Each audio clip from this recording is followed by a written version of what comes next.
Assalamualaikum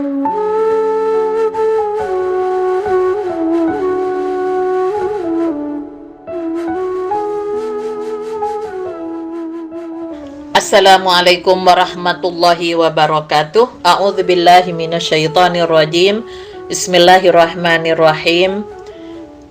Alhamdulillahilladzi khalaqal azwaja kullaha mimma tumbitul ardu wa min anfusihim wa mimma la ya'lamun. Asyhadu an la ilaha illallah wahdahu la syarikalah wa asyhadu anna Muhammadan abduhu wa rasuluhu la nabiyya ba'dah. Pemirsa dan pendengar yang dirahmati oleh Allah, klarifikasi perempuan di masa Rasulullah Sallallahu Alaihi Wasallam terhadap ganjaran dan pahala, hak belajar dan mengajar, serta tema-tema kekerasan bagi perempuan. Yang pertama tentang ganjaran dan pahala bagi perempuan, bahwa laki-laki yang diberikan kelebihan berupa jihad, sholat Jumat, dan mengiringi jenazah sampai dikubur, menarik perhatian para perempuan pada waktu itu, sehingga mereka mengklarifikasi tentang pekerjaan dan ganjaran yang mereka terima sebagai perempuan. Kemudian para perempuan ini mengutus salah seorang di antara mereka yang bernama Asma binti Yazid untuk menemui Rasulullah Sallallahu Alaihi Wasallam. Maka ia mendatangi Rasulullah ketika beliau berada di tengah-tengah para sahabatnya. Berkata Asma binti Yazid, "Wahai Rasulullah, sesungguhnya aku adalah utusan para perempuan muslimah yang berkata seperti perkataanku dan sependapat denganku. Sesungguhnya Allah mengutusmu kepada laki-laki dan perempuan dengan membawa kebenaran. Maka kami beriman kepadamu dan kepada Tuhanmu yang mengutusmu. Sesungguhnya segenap perempuan terkurung, terbatasi oleh pondasi rumah kalian laki-laki. Kami, perempuan, adalah tempat kalian melampiaskan syahwat dan mengandung anak-anak kalian, dan sesungguhnya kalian para laki-laki diberi keutamaan atas kami perempuan berupa sholat Jumat, menjenguk orang sakit, menyaksikan, mengantarkan jenazah ke kubur, melaksanakan haji lebih dari 1 kali, dan yang lebih utama lagi adalah jihad di jalan Allah. Sesungguhnya laki-laki di saat keluar untuk melaksanakan ibadah haji umroh dan menjaga perbatasan kami, maka kami para perempuan menjaga harta kalian, menjahit pakaian untuk kalian, dan mendidik anak-anak kalian. Apa yang membuat kami berbagi pahala dengan kalian, wahai Rasulullah?" Maka Rasulullah menolehkan wajahnya secara keseluruhan kepada para sahabatnya, kemudian beliau berkata, "Apakah kalian pernah mendengar perkataan perempuan yang lebih baik dalam urusan agamanya dari perempuan ini?" Maksudnya adalah Asma binti Yazid. Mereka para sahabat menjawab, "Tidak, wahai Rasulullah." Kemudian Rasulullah Sallallahu Alaihi Wasallam berkata kepada Asma binti Yazid, "Pergilah wahai Asma, beritahukan perempuan-perempuan di belakangmu, sesungguhnya perbuatan baik salah satu dari kalian kepada suaminya, meminta ridhonya dan mengikuti kesepakatannya setara dengan itu semua." Kemudian Asma beranjak sambil mengucapkan kalimat La ilaha illallah dan bertakbir dengan penuh bahagia.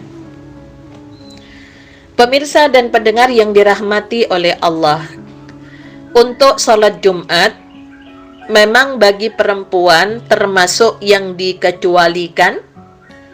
Di antaranya adalah bagi budak, laki-laki yang sakit, anak-anak, dan perempuan. Namun, bukan berarti perempuan tidak boleh melakukan sholat Jumat. Jika perempuan termasuk yang diwajibkan, tentunya akan memberatkan bagi perempuan ketika perempuan itu masih punya anak yang masih kecil, menjaga keluarganya yang sakit, dan menjaga harta suaminya.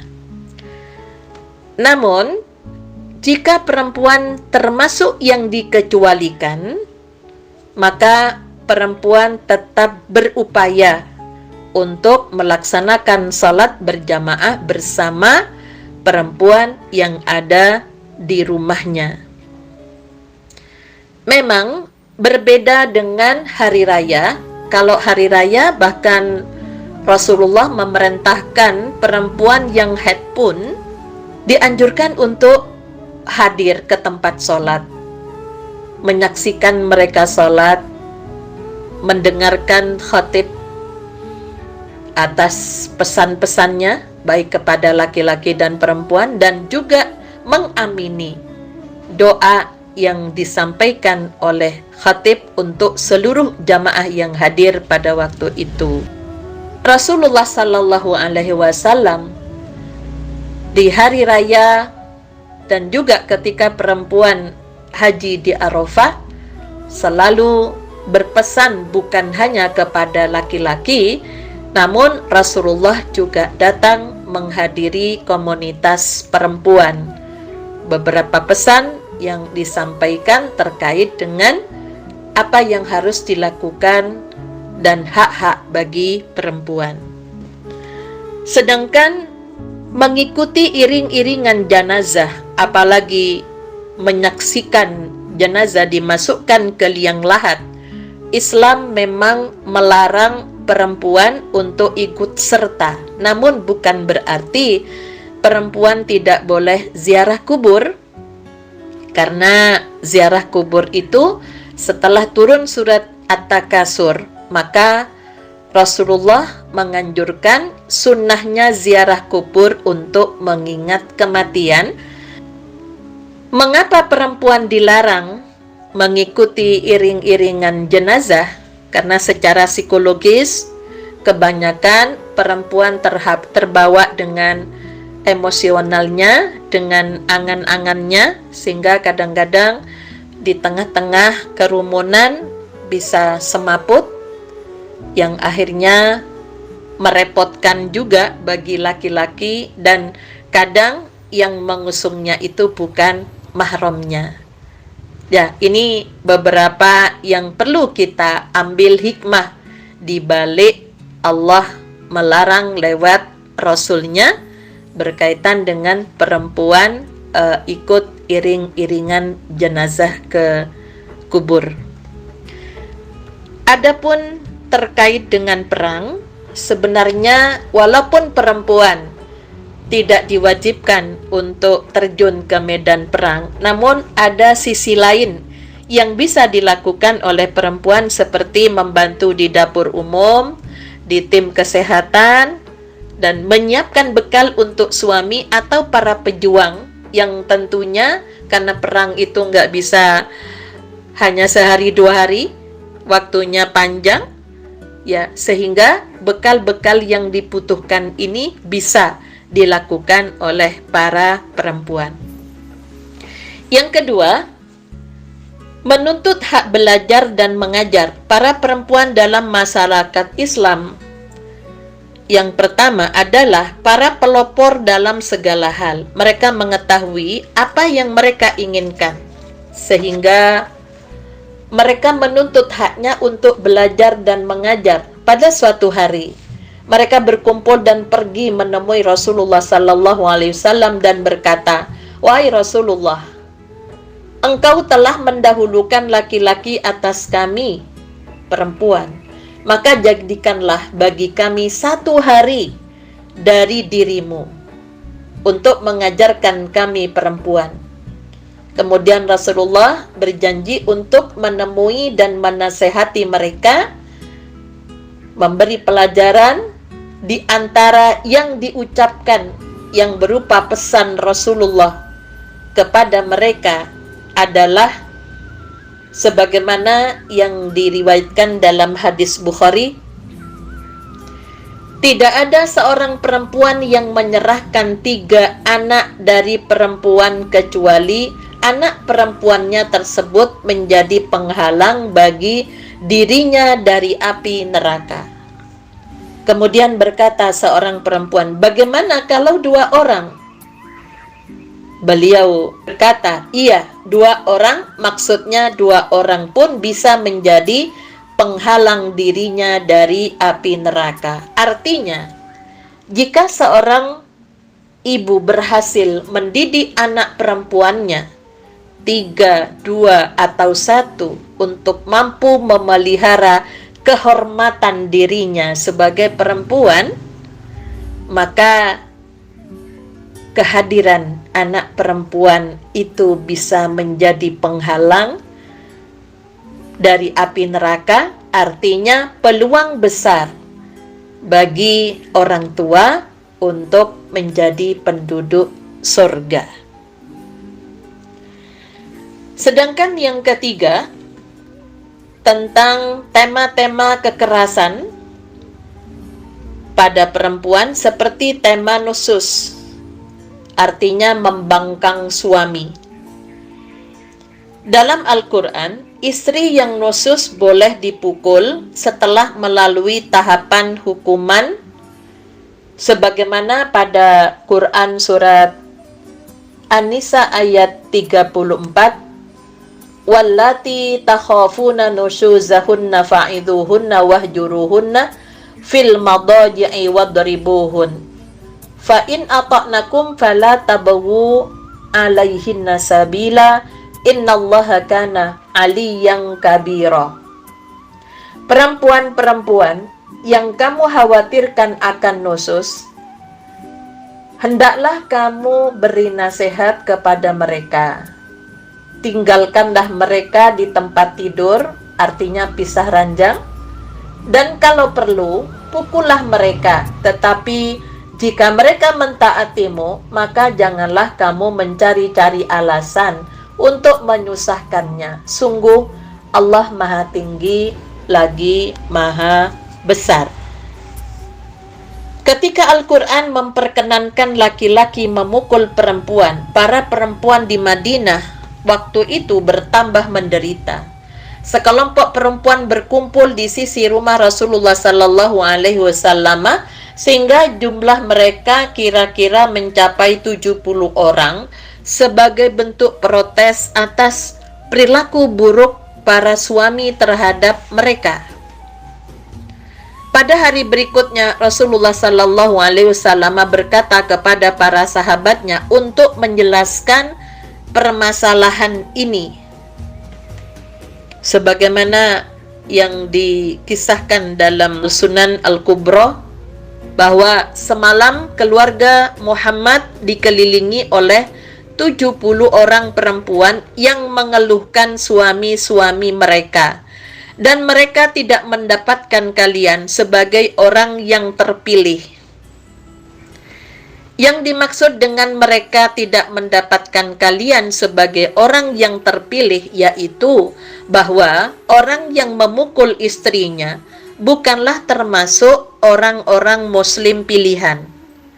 Karena orang-orang muslim sangat menjaga untuk melakukan tindakan yang diridhoi oleh Rasulullah Sallallahu Alaihi Wasallam.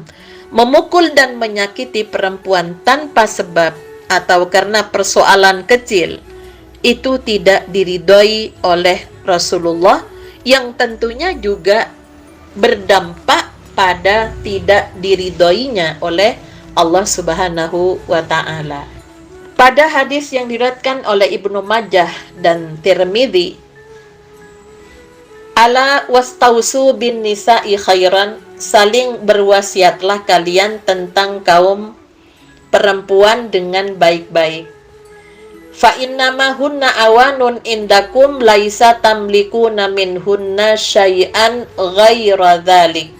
Mereka itu adalah tawanan di tanganmu. Tiadalah kalian bisa menguasai apa-apa dari mereka.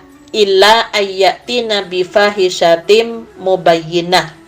Kecuali apabila mereka melakukan perbuatan keji, fa'im fa'alna fahjuruhunna fil madaji'i. Pisahkanlah diri kalian dari tempat tidur mereka, wadribuhunna darban ghaira mubrahin, atau lakukan pemukulan yang tidak membekas. Fa in ata'nakum fala tabghuna 'alaihinna sabila. Apabila mereka mentaatimu, maka janganlah kamu mencari-cari jalan untuk menyusahkan mereka. Ala innalakum ala nisaikum haqqan walin nisaikum alaikum haqqan. Kalian punya hak atas mereka dan mereka pun perempuan punya hak atas kalian. Fahakkukum alaihinna alla yuti'anna furushakum man takrahuna. Ala wa hakkuhunna alaikum antuhsinu ilaihinna fi kiswatihinna wa ta'amihinna. Hak kalian atas mereka adalah mereka tidak boleh membiarkan tempat tidur kalian diinjak oleh orang yang tidak kalian sukai. Artinya laki-laki selain dirinya atau selain anaknya. Dan hak mereka atas kalian adalah memberi sandang pangan kepada mereka, istri-istrimu, dengan yang baik-baik. Artinya, apa yang diberikan oleh laki-laki kepada perempuan, itu jangan sampai diambilkan dari barang-barang yang haram. Nah, terkait dengan nusus, durhaka istri kepada suami, itu Al-Quran mengimbangi dengan bagaimana jika yang durhaka itu adalah suami. Nah, pada surat An-Nisa ayat 128, wa ini imra'atun khafat min ba'liha nusuzan aw i'radan fala junaha 'alaihima ayusliha bainahuma sulha wasulhu khair wa uhdiratil anfusus syuh wa in tuhsinu wa tattaqu fa innallaha kana bima ta'maluna khabira. Dan jika seorang perempuan khawatir suaminya akan nuzus, melanggar, mendurhakai kewajiban-kewajibannya atau bersikap tidak acuh, maka keduanya dapat mengadakan perdamaian yang sebenarnya, dan perdamaian itu lebih baik bagi mereka walaupun manusia itu menurut tabiatnya kikir. Dan jika kamu memperbaiki pergaulan dengan istrimu dan memelihara dirimu dari nusus, sikap tidak acuh terhadap istri, maka sungguh Allah maha teliti terhadap apa yang kamu kerjakan. Nah, ayat ini mengisyaratkan kepada para suami dan juga istri, ketika yang melanggar itu adalah suami, maka damai yang dimaksud itu harus dengan tertulis. Kalau laki-laki berjanji tidak akan mengulang perbuatan salahnya lagi, maka harus ada perjanjian tertulis dan ada saksi, sehingga disitulah tidak merugikan bagi perempuan. Pemirsa dan pendengar yang dirahmati oleh Allah, kalau di dalam Islam, ya, itu mengajarkan tentang keseimbangan. Sebenarnya tidak ada perbedaan berkaitan dengan hak dan kewajiban. Kalau di masa Rasulullah mengedepankan laki-laki yang mendapatkan bimbingan, tentunya dengan harapan para laki-laki itu bisa mendidik perempuan. Seperti pada Quran surat Al-Ahzab ayat 59, di mana khitab ayat itu kepada laki-laki, kulli azwajika wa banatika wa nisa'il mu'minin yudnina 'alaihinna min jalabibihin. Jadi harusnya yang menganjurkan, yang menyarankan supaya perempuan menutup auratnya kepada istrinya, kepada anak perempuannya, kepada perempuan semuanya, itu adalah kewajiban yang diamanahkan Allah kepada laki-laki. Nasrum minallah wa fathun qarib wa basyiril mu'minin walhamdulillahi rabbil alamin. Assalamualaikum warahmatullahi wabarakatuh.